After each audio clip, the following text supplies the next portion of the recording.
Ayan guys, magluluto ako ng ukoy ng gulay. Haluan ko nito. Tsaka carrots, 3 itlog, lagyan ng harina, at tsaka lagyan ko ng pritong isda. Ayan, tsaka ito, lagyan itong sibuyas.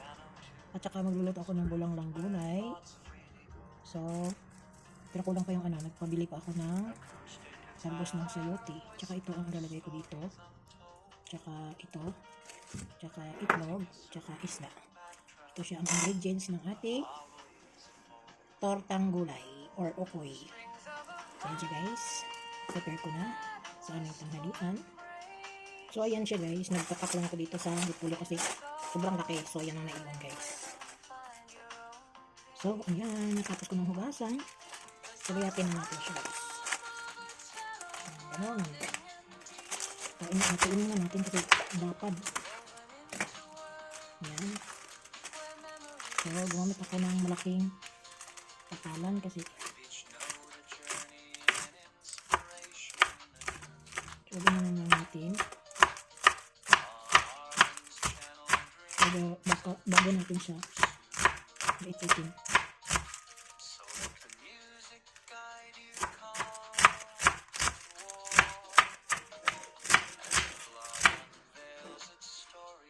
So ganun lang.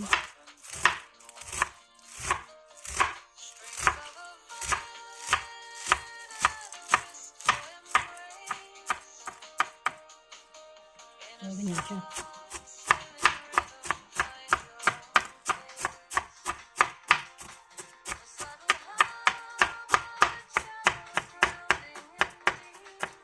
Ganyan siya guys. Tapos ilipat natin dito sa ating udanita. Dito natin i-mix. So, para mabilis.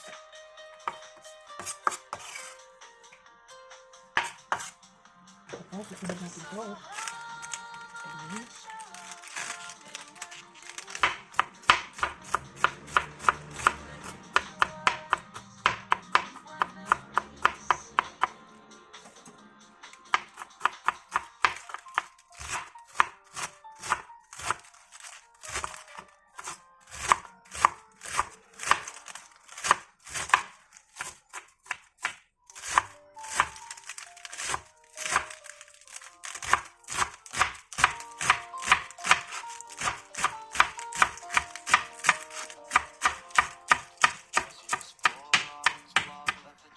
So ayan guys, kumain natin yung ating bulanglang gulay.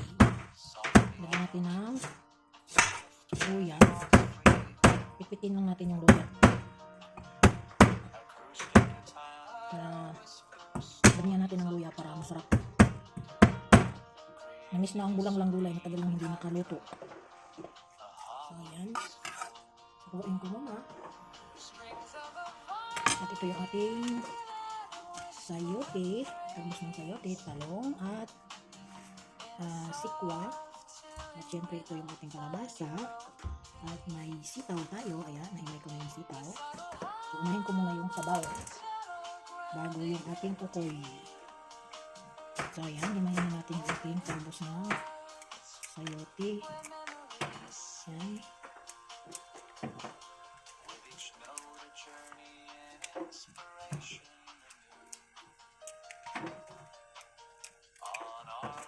Guys.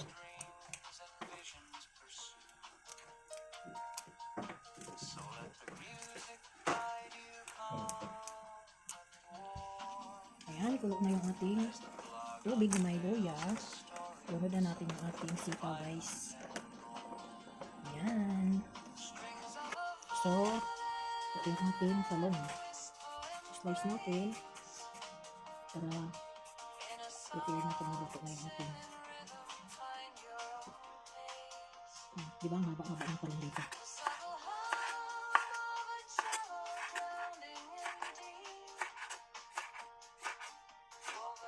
Ayan.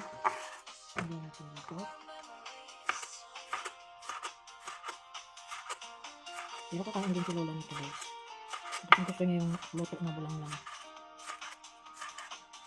Yung amo ko lang nag-arte eh. Gusto yung pagkain nila. Kasi wala, hindi naman gaano nakain sa luto nila. Mas gusto ko yung Philippine food.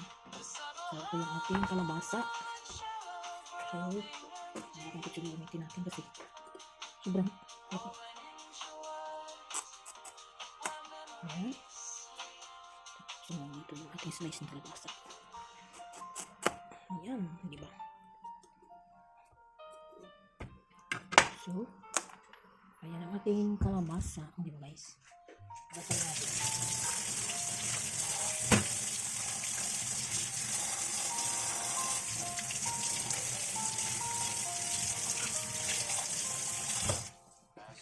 So, pag sabaw guys, hindi ko siya tatanggalin yung liso pag sabaw.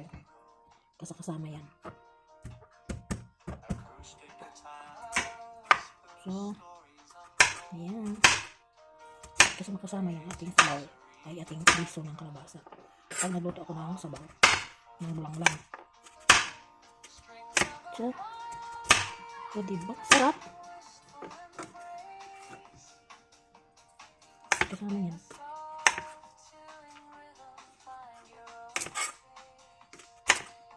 Kasi isunod natin to sa sitaw.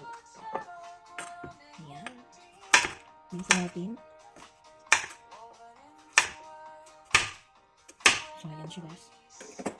Susunod na natin to sa ating sitaw guys. Ayan. Balik na natin yung ating kalabasa. Ayan.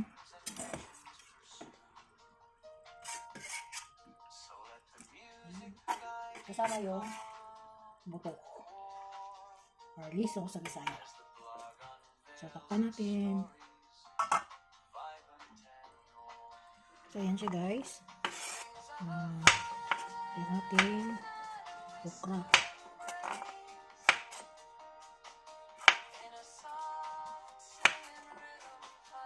Diba, kompleto ricado. Kompleto sa gulay. Yung ating bulang lang. So, ito siya. Hindi namin siya lagyan ng puro gulay lang siya. Tapos, ang itinta namin, yung bagoong ang itinta namin dito. Hindi namin lagyan ng kung isda ba, ganun, wala. Yung isda ko naman, na pinakita ko, ay gagawin ko siyang panghalo sa ukoy. So, yan. Ganun lang. Okay na. Okay na yan.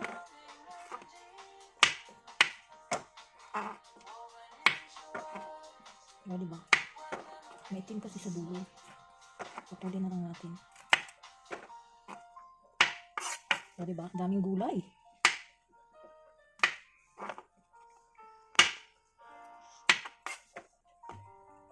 Ganun lang.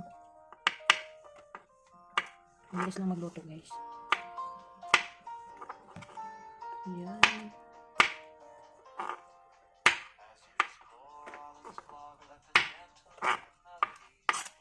So, ayan siya guys.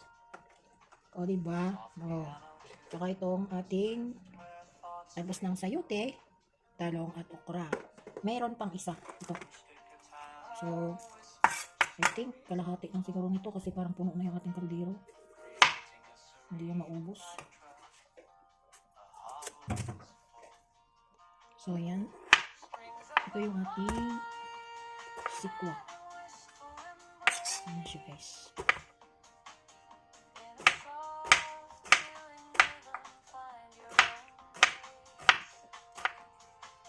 So, ayan ang ating sikwa guys. Nadudulas na. Nadudulas sa ano sa yung okra ba. Ayan. Ayan ang ating. So, kalahati lang ang nilagay ko kasi maraming gulay. So, ilunod na natin yung ating talbos ng sayote. So, ayan siya guys. Ilunod na natin ang talbos ng sayote.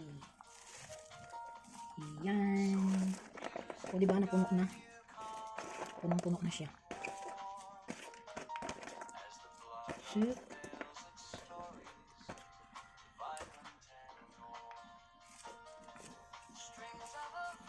puno na siya guys. So, Puno na siya ng gulay. Ay, magmumukbang kami mamaya.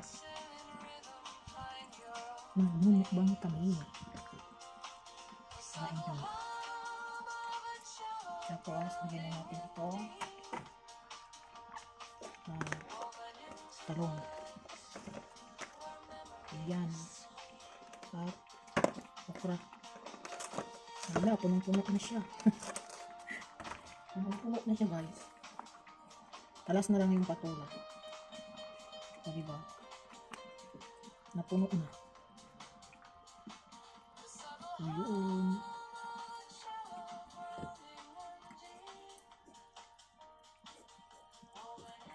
Diba?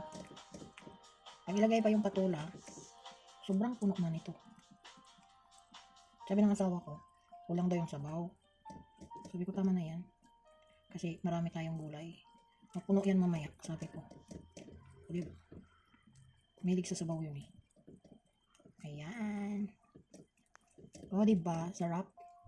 Mamaya ko na siya akayin. So, takpan muna natin saglit. Within 3 minutes. So, ayan siya guys. Ilunod na natin yung ating sikwa. Patula. Patula sa atin yan. Sikwa ang tawag nila. Sikwa din naman sa atin. O, diba? Punong-puno na. Puro gulay. Napuno sa gulay. Wala nang sabaw. Ayan. Sobrang puno siya guys. So, hindi na matakpan. Ayan. Lagyan natin ng bagoong. Saglit. Takpan muna natin saglit. Woo! So, ayan siya guys. Lagyan na natin ng bagoong. Bagoong galing Balayan, Batangas. Woo! Diba? Sarap. Ayan, nagsabaw na siya. Naluto na yung ating gulay. Yummy, yummy. Ayan. Sarap-sarap. Kunti na yung lagay ko kasi. Lagyan natin ng seasoning.